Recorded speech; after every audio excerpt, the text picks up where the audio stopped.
पंजाब के लुधियाना का रहने वाला एक युवक अपनी गर्लफ्रेंड को लेकर एक होटल पहुंचता है। वहां पर वो होटल की दूसरी मंजिल पर एक कमरा किराए पे लेता है और फिर उसके बाद दोनों होटल के कमरे में दाखिल होते हैं और कमरे को अंदर से बंद कर लिया जाता है। लेकिन फिर उसके कुछ देर बाद ही वो युवक भागता हुआ बाहर निकलता है और सीधा जाकर एक अस्पताल में भर्ती हो जाता है। अब इस मामले की गंभीरता को देखते हुए अस्पताल की तरफ से इसकी सूचना पुलिस को दी जाती है।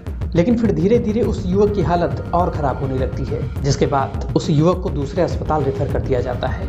हालांकि जब पुलिस इस मामले की जांच करती है और जब इस पूरे मामले का खुलासा होता है तो यकीन मानिए कि हर किसी के होश उड़ जाते हैं। दरअसल 12 दिसंबर साल 2025 को लुधियाना के CMCS अस्पताल में एक युवक भागता हुआ पहुंचता है और वहां पहुंचने के बाद जैसे ही वो अस्पताल के लोगों को अपनी हालत के बारे में बताता है तो वहां के डॉक्टर भी उसकी हालत को देखकर हैरान हो जाते हैं, जिसके बाद तत्काल उसे एडमिट कर लिया जाता है, उसका इलाज शुरू किया जाता है।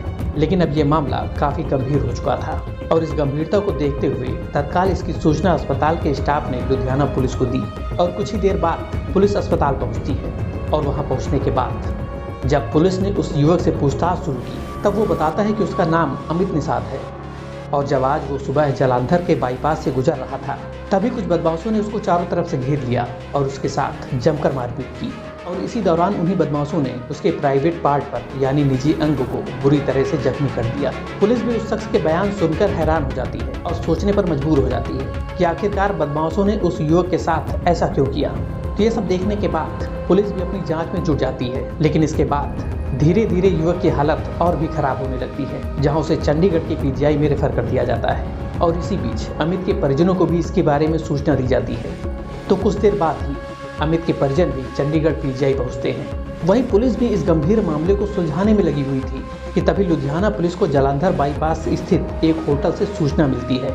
वहां से पुलिस को बताया जाता है कि होटल के एक कमरे में एक महिला का शव पड़ा हुआ है। होटल वाले आगे बताते हैं कि मृतक महिला के साथ एक युवक भी आया था और शायद उसी युवक ने उस महिला की हत्या कर दी और अब वो यहाँ से भाग चुका है। अब जैसे ही पुलिस को इसके बारे में जानकारी मिलती है तो पुलिस के भी पसीने छूट जाते हैं, क्योंकि कुछ देर पहले ही अमित निषाद नाम का युवक जख्मी हालत में अस्पताल में भर्ती हुआ था। वहीं दूसरी तरफ इसी जालंधर बाईपास के पास एक होटल के कमरे से एक महिला का शव मिलने की सूचना मिलती है। और जब पुलिस इन दोनों घटनाओं के बारे में जांच शुरू करती है तो उनका शक सीधा अमित पर जाता है, जिसके बाद पुलिस अमित निषाद से पूछताछ शुरू करती है। आखिरकार अमित निषाद इस घटना के बारे में एक ऐसी कहानी बयां करता है जो वाकई में हैरान कर देने वाली थी, जहां सूत्रों के अनुसार वही ये बात सामने आई कि अमित निषाद S रोडरी का काम करता था। वहीं उसकी प्रेमिका रेखा नर्सिंग फील्ड में थी। लेकिन ये भी कहा जाता है कि अमित की गर्लफ्रेंड रेखा शादीशुदा थी, लेकिन करीब 1.5 साल पहले उसका अपने पति से किसी बात को लेकर नाराजगी हो गई और फिर रेखा इसी बात को लेकर अपने पति से अलग रहने लगी और दोनों के बीच तलाक का मुकदमा भी चलने लगा। और इसी दौरान रेखा की मुलाकात अमित निषाद से हुई और फिर दोनों के बीच आपस में बातचीत का सिलसिला बढ़ता चला गया। दोनों एक दूसरे से मिलने लगे, दोनों एक दूसरे से प्यार करने लगे। दोनों कभी रेस्टोरेंट में मिलते तो कभी दोनों होटलों में कमरे लेकर साथ में रहते और इसी के चलते दोनों का रिश्ता और भी गहरा होता गया। दोनों आपस में प्यार करने लगे। रेखा अमित को अपना लाइफ पार्टनर बनाने के बारे में सोचने लगी, लेकिन जब भी रेखा अमित से इस बारे में बात करती तो अमित हमेशा इस बात को टाल देता।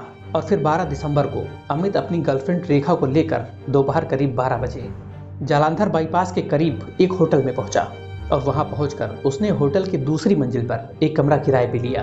और कमरा किराए पर लेने के बाद दोनों कमरे के अंदर दाखिल हो गए और दरवाजे को अंदर से बंद कर लिया गया। दोनों साथ में बैठकर एक दूसरे से बातें करने लगे, एक दूसरे से दोनों संबंध बनाने लगे। और इसी बीच अमित ने रेखा से कुछ ऐसी बात कही जिसे सुनकर रेखा आग बबूला हो गई।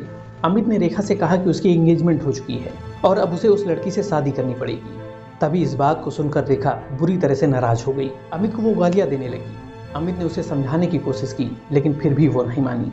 जहां अमित एम्ब्रॉयडरी का काम करता था तो इसीलिए वो हमेशा अपने पास धागा काटने का कटर भी रखता था और उस दिन भी वो कटर अपने साथ लेकर आया था। लेकिन होटल पहुंचने के बाद अमित ने उस कटर को निकाल कर वहीं टेबल पर रख दिया तो गुस्से में रेखा ने टेबल पर रखा कटर उठा लिया और सीधे अमित पर हमला करना शुरू कर दिया, जिसकी वजह से अमित के निजी अंगों पर गंभीर चोटें आ गई। वहीं रेखा को अपने ऊपर हावी होता देख अमित ने अचानक रेखा के चेहरे पर एक जोरदार मुक्का मार दिया, जिसकी वजह से रेखा बुरी तरह घायल हो गई और वहीं गिर गई। और उसके बाद एक के बाद एक अमित ने रेखा पर हमला शुरू किया, जहां एक के बाद एक अमित के हमले पर रेखा की सांसें हमेशा हमेशा के लिए थम गई। तो इस घटना को अंजाम देने के बाद अमित बुरी तरीके से डर गया और अपनी पैंट पहनकर वहां से भाग निकला। तो भागते हुए जैसे वो होटल के रिसेप्शन के पास पहुंचा तो होटल के स्टाफ ने उससे पूछा कि आप कहाँ जा रहे हैं। तब उसने बताया कि वो खाना लेने जा रहा है और फिर भागते हुए वो सीधा अस्पताल पहुंचा।